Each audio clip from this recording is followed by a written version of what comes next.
Hello guys, जय हिंद, वंदे मातरम। Welcome to my YouTube channel study education 85। इस परिवार में आपका स्वागत एवं अभिनंदन करते हैं। तो आज पेडागोजी की नेक्स्ट क्लास आपके सामने फिर लेकर प्रस्तुत हो रहे हैं, जो कि गणित पेडागोजी से संबंधित है। इस क्लास में सबसे इम्पोर्टेंट तथ्यों को हम समझेंगे तथा उसके कॉन्सेप्ट को क्लियर करेंगे। तो टाइम वेस्ट न करते हुए कक्षा को प्रारंभ करते हैं। यदि इस क्लास को देखने से पहले हमारे चैनल से नहीं जुड़े हैं तो जुड़ जाइए और चैनल को सब्सक्राइब कर लीजिए। चलिए तो टाइम वेस्ट न करते शुरू करते हैं। तो पहला हम आप यहाँ जानेंगे, पहला हमारा है पाठ्यक्रम में गणित का स्थान। आपके सिलेबस में स्पष्ट दिया गया है पाठ्यक्रम में गणित का क्या स्थान होना चाहिए, स्पष्ट लिखा गया है। उसी के विषय पहले जानेंगे, पाठ्यक्रम में गणित का स्थान क्या होना चाहिए। तो पाठ्यक्रम में गणित के स्थान के संदर्भ में क्या लिखा गया है, तो सबसे पहले जानेंगे, यानी सब आपको पता होना चाहिए कि पाठ्यक्रम में जो भी है, अभी जैसे क्रम संख्या को दर्शाना हुआ या नंबरिंग करना हुआ या सूचियों को तैयार करना हुआ, मतलब हर तरह से मतलब गणितीय प्रक्रिया हम करते हैं। आप वास्तविक दिनचर्या को देख लेंगे, फिर भी हम गणित प्रक्रिया डेली कर रहे हैं। उसी के संदर्भ में कह रहा है कि पाठ्यक्रम में गणित का स्थान क्या होना चाहिए, यानी हमारे सिलेबस में गणित का क्या स्थान होना चाहिए। तो गणित का स्थान गणित जीवन से एकदम जुड़ा हुआ है। आदमी संपूर्ण जीवन गणित करता है, गणित के सहारे उसका जीवन यापन हो रहा है। जैसे पैसों का लेखा जोखा गणितीय प्रक्रिया, सामानों का क्रम में रखना, कितने सामान लेना, कितने केजी, कितने भार, कितने द्रव्यमान, ये सब गणितीय प्रक्रिया ही तो है, इसी के माध्यम से। चलिए, तो पहला पॉइंट यहाँ पे कह रहा है कि गणित संकल्पना के लिए तार्किक चिंतन एवं अमूर्त सोच की आवश्यकता पड़ती है। यानी जैसे गणित संकल्पना के लिए, गणित के निर्माण के लिए हमें किसकी जरूरत पड़ती है, अमूर्त चिंतन, यानी जो नहीं दिख रहा उसके विषय में चिंतन, अतार्किक चिंतन प्लस तार्किक चिंतन, साथ साथ मूर्त चिंतन की आवश्यकता पड़ती है। किसके लिए, गणितीय संकल्पना के लिए। ध्यान रखिए, इंपॉर्टेंट है, पूछा गया क्वेश्चन है। अगला करा गणित को शामिल करने से बच्चों में मानसिक विकास एवं बौद्धिक विकास के अवसर मिलते हैं। यानी गणित को अगर पाठ्यक्रम में शामिल होंगे तो बच्चा क्या करेगा, कैलकुलेशन करेगा। कैलकुलेशन के लिए उसको क्या चाहिए, नंबर चाहिए, संख्याओं का जानकारी होनी चाहिए। संख्याओं की जानकारी के माध्यम से वस्तुओं को गिन पाएगा, आकृतियों को गिन पाएगा, या अन्य सभी चीजों को काउंट करने के लिए उसको संख्याओं की आवश्यकता पढ़ेगी। और संख्याएं किस में शामिल होती है, तो गणित में। ध्यान रखिए, इसका एक अहम महत्व है। अगला देखते हैं, तर्क गणित विचार शक्ति, अनुशासन, आत्मविश्वास, समस्या सुलझाने की शक्ति इत्यादि का विकास गणित के माध्यम से होता है। यानी तर्क गणित, यानी आदमी जो तर्क करता है, भैया ये नहीं ये हो सकता, ये नहीं हो सकता। जैसे मैथ के सीरीज आप श्रृंखला लगाते हैं तो कौन सा हो सकता है, तर्क के अनुसार उसका विकास गणित के माध्यम से होता है। यानी बच्चों में अनुशासन के लिए गणित की आवश्यकता, विचार शक्ति में गणित की आवश्यकता, आत्मविश्वास बढ़ाने के लिए गणित की आवश्यकता, समस्या को सुलझाने के लिए गणित की आवश्यकता। यानी A to Z दुनिया का हर काम गणित के माध्यम से हम संपन्न करते हैं। अगला करा, गणित का माध्यम जीवन में गहरा संबंध है। पूछे गणित का जीवन में कैसा संबंध है, गहरा संबंध है, क्योंकि हर तरीके से आदमी पैदा होने से लेकर अंत तक गणित के माध्यम से ही उसका जीवन यापन संभव हो पा रहा है। अगला देखते हैं, गणित का ज्ञान अन्य विषय के अध्ययन में सहायक होता है। गणित का ज्ञान अन्य विषय का अध्ययन में सहायक होता है। जैसे कहते हैं भाई कितने पृष्ठ हैं, तो 100 पृष्ठ, 200 पृष्ठ, गणितीय प्रक्रिया, प्लस कितने शब्द हैं, गणितीय प्रक्रिया, कितने सेंटेंस है, गणितीय प्रक्रिया, कितनी भाषाएं हैं, गणितीय प्रक्रिया। ये सब गणित के माध्यम से ही संभव हो पाते हैं। ध्यान रखिए। नेक्स्ट देखते हैं, गणित विषय की आवश्यकता पूरे जीवन भर होती है, इसलिए पाठ्यक्रम में इसका विशेष स्थान होता है। क्या है, गणित की आवश्यकता पूरे जीवन भर होती है, करा कि इसलिए इसका पाठ्यक्रम विशेष स्थान होता है। पहले बता दिए, गणित जीवन का एक अभिन्न अंग बन चुका है। ध्यान रखिए। इसके आते हैं विकास के मूल्य। यहाँ हो सकता है न दिख रहा हूं, मैं बोल दे रहा हूं, इसको लिख सकते हैं। विकास विकसित मतलब विकसित मूल्य, गणित के क्या क्या मूल्य विकसित हो सकता है, बौद्धिक मूल्य, यानी दिमाग यानी बुद्धि बढ़ सकती है। अगला कह रहा है प्रयोगात्मक मूल्य, प्रयोग करने की क्षमता बढ़ सकती है। फिर कह रहा है सामाजिक मूल्य, सोशल वैल्यूएशन आपका बढ़ जाएगा। फिर क्या कर रहा है, कलात्मक मूल्य, कला का विकास हो जाएगा। फिर इसके कह रहा है जीविकोपार्जन का विकास हो जाएगा, साथ साथ वैज्ञानिक दृष्टिकोण का भी विकास हो जाएगा। किसके माध्यम से, गणित के माध्यम से। आगे आते हैं, एनसीएफ 2005 के अनुसार पाठ्यक्रम में गणित का स्थान क्या है? एनसीएफ 2005 के अनुसार पाठ्यक्रम में गणित का क्या स्थान है, उसके विषय में जानते हैं। क्या स्थान है? बच्चों में गणितीकरण करना।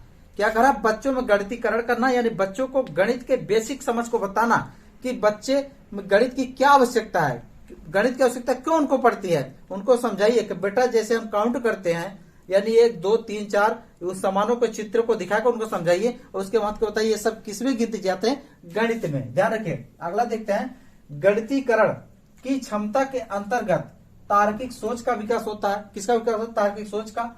अमूर्त चिंतन का विकास होता है। समस्या समाधान का विकास होता है। ये कौन मानता है? एनसीएफ 2005।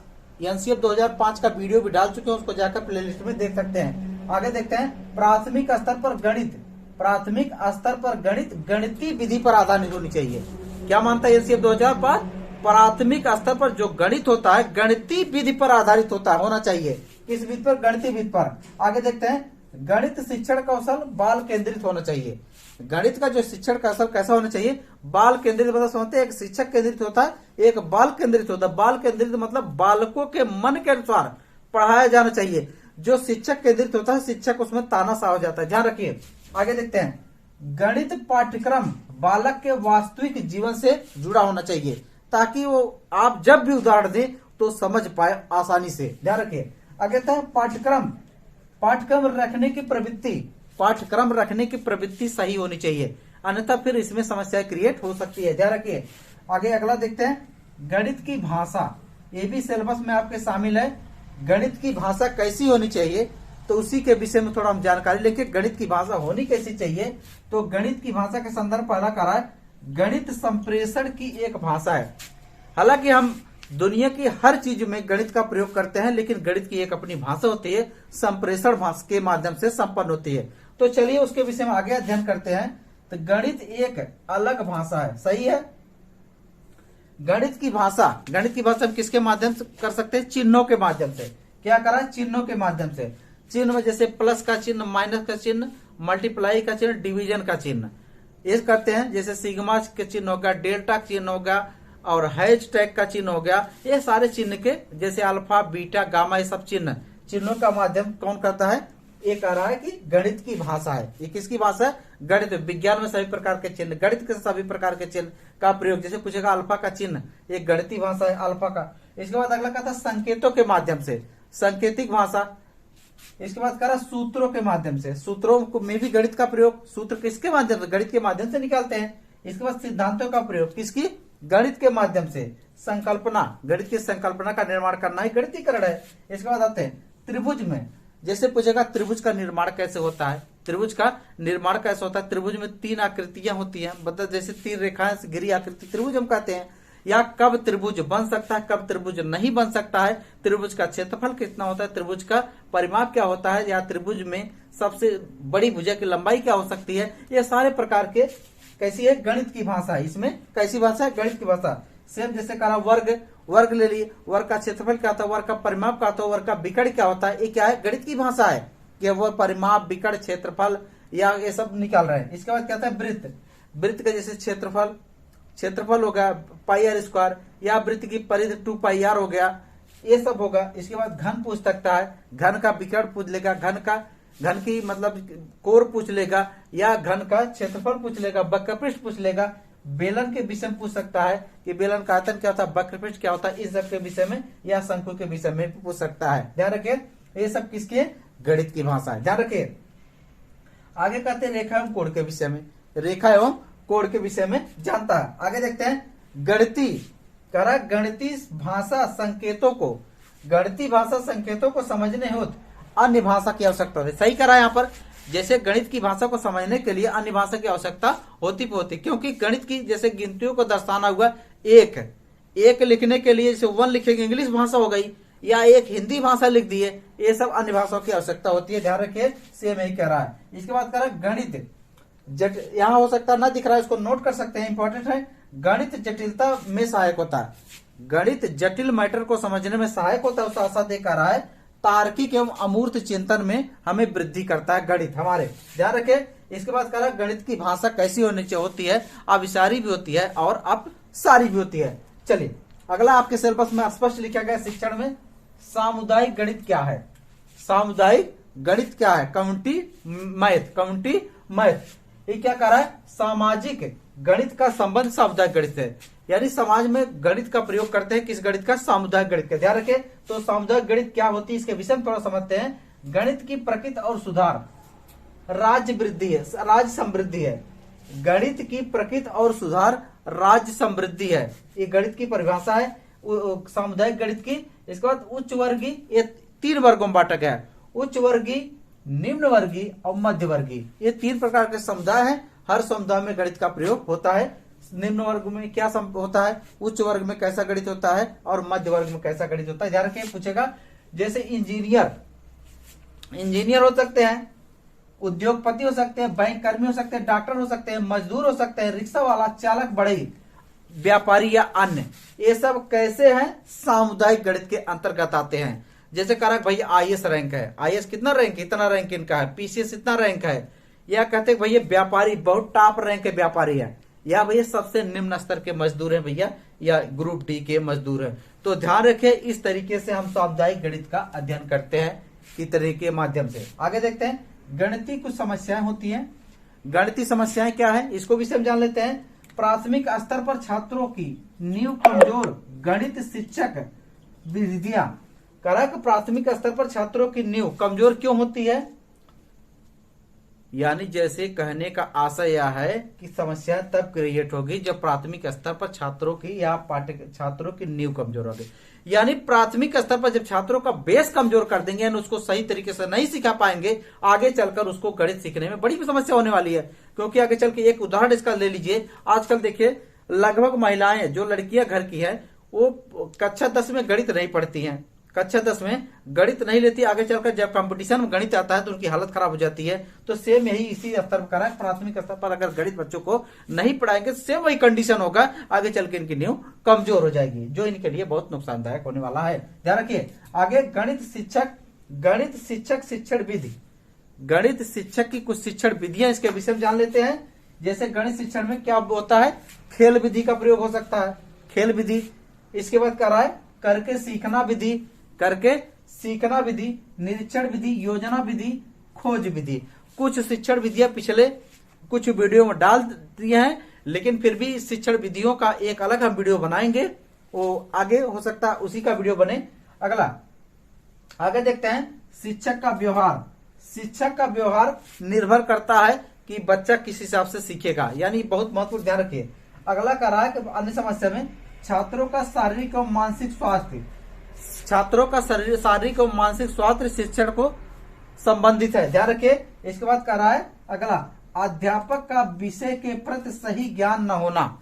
यानी समस्या तब क्रिएट हो सकती है, जैसे अध्यापक गणित तो आप पढ़ाने चले गए, आपको पूरे गणित की जानकारी नहीं, आप कह रहे हैं कि त्रिभुज को पता ही नहीं कैसे त्रिभुज बनेगा, या क्या सिर्फ यही बता देना त्रिभुज के तीनों अंतःकोणों का योग 180 या 200 कोण होता है, इतना ही त्रिभुज, ऐसा कुछ नहीं है। त्रिभुज से बनने वाले प्रत्येक कॉन्सेप्ट को आप क्लियर कराएंगे, तब आप उसके ज्ञाता बनेंगे। ध्यान रखिए। अगला कह रहा है व्यक्तिगत भेदों के ज्ञान को समझना। व्यक्तिगत भेदों के ज्ञान को समझना, यानी समझने में समस्या उत्पन्न जब होगी तब ऐसी कैसी होगी? गणितीय समस्या होगी। आगे ध्यान रखते हैं, अभ्यास के उचित विभाजन की व्यवस्था न होना। यानी जो अभ्यास है अगर उसका उचित विभाजन न किया जाए तब भी दिक्कत होगी। आप टाइम टेबल जो आपको पढ़ना, कितने समय तक क्या रिवीजन करना, कितने समय तक क्या रिवीजन करना, ये स्वयं आप डिसाइड नहीं करेंगे तो कैसे होगी? गणितीय समस्या आपको होने वाली है। अगला पाठ्यक्रम संरचना समस्या, यानी पाठ्यक्रम संरचना, पाठ्यक्रम का निर्माण करने में पता चला कि आपको लेवल कक्षा 1 के बच्चे को पढ़ाना है, आप उसके लेवल में हाई स्कूल का लेवल शामिल कर दिए या अन्य लेवल शामिल कर दिए, उसको समस्या क्रिएट होगी। ध्यान रखिए, यहाँ पर गणितीय समस्या उत्पन्न होगी। अगला करा गणित शिक्षण के लिए उचित वातावरण न होना। यानी गणित शिक्षण के लिए अगर उचित वातावरण, सही वातावरण नहीं होगा तभी गणितीय समस्या होगी। पता चला कि आप उचित शिक्षण सहायक सामग्री उपलब्ध ही नहीं है और आप गणित सिखाना शुरू कर दिए। अब बताओ, जब शिक्षण सहायक सामग्री ही नहीं तो कितना गणित सीखेगा? यानी गणितीय प्रक्रिया को समझाने के लिए उचित व्यवस्था भी तो होनी चाहिए। जैसे हमें मार्कर कह रहे हैं, 2 मार्कर होती है, तो 2 मार्कर दिखाए कि अगर उसको समझाएंगे तो उसको समझ में आएगा वास्तव में 2 मार्कर हैं, गिन लेगा वो। तो इसी प्रकार से शिक्षण सहायक सामग्री भी होना जरूरी है। ध्यान रखिए, इस वीडियो को ज्यादा बड़ा नहीं करेंगे, इसी पर रोकते हैं। आज के लिए बस इतना ही। धन्यवाद। Best of luck. आपका दिन शुभ हो।